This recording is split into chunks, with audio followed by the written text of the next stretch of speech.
Computers come in all shapes and sizes. One of the more interesting one is the compute stick, such as this Asus QM1. Now, it should be obvious that these aren't exactly powerful, but before I get into that, what are the important specs? The QM1 comes with one of two quad-core CPUs, either an Intel Atom Z8300F, which runs at 1.33 GHz, or a slightly more powerful Atom Z8300, running at 1.44 GHz. One detail not to be forgotten though, is that both of these CPUs only have one thread per core, instead of the more common 2. The QM1 then also comes with 2GB of DDR3L RAM, 32GB of internal eMMC storage, Wi-Fi and Bluetooth 4.0, a USB 2 port, a microSD port and a microUSB port for power, and a male HDMI out. I first tried to install a retro gaming OS onto the QM1. I tried Recalbox, Batocera and Laka.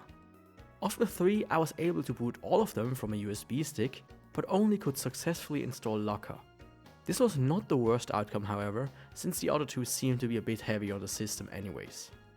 I want to say now that I was blown away and that this is a gaming beast, but that would be a lie. Game Boy and similar played fine without any troubles. However, it already began to struggle when getting to the SNES. It might be the chosen game, but I expect all of the SNES games to run regardless. I then went on to the PS1, where a weird pattern started to occur.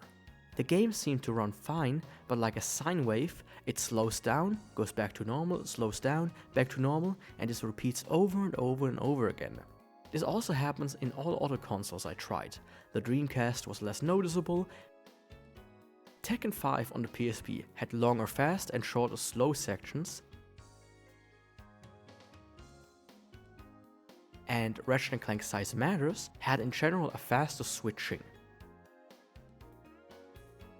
In the DS, you can't notice it as much because it runs really badly anyways, but it's similar to Tekken 5. What I think happened here is that the CPU tries to turbo, but then realizes that it's too hot, and then based on the amount of power it needs, it does it in a different pattern. So for Tekken it can boost longer, but for Size Matters it has to directly stop.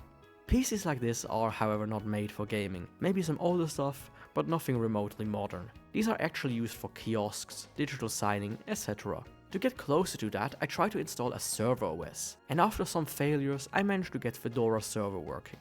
There are a ton of things that you can self-host, and I will leave a link in the description to a good repository for it.